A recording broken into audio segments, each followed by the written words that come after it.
Hi everyone, my name is Justin Mariano My name is Justin Tongbon. and we are from BSHM 1B. And now, we will demonstrate the Dr. ABC of emergency response.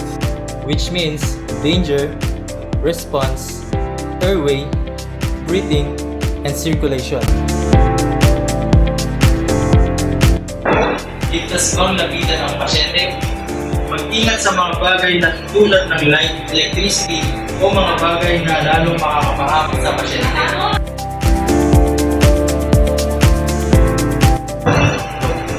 Maaari ka bang makakuha ng anumang uri ng tugon mula sa pasyente upang makita kung ano ang mali sa kanila sa pamamagitan ng pagkausap o pagtapik sa pasyente kung ito ba ay may response.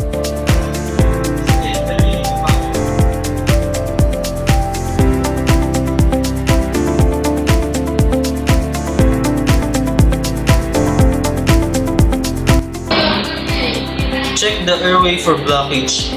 Place one palm on his forehead and lift up his chin.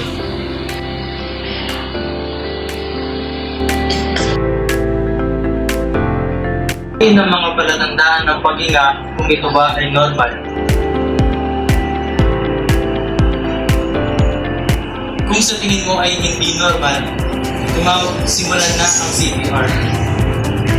Kung sa tingin mo ay normal ang kanilang paghinga, maaari na tayong tumawag ng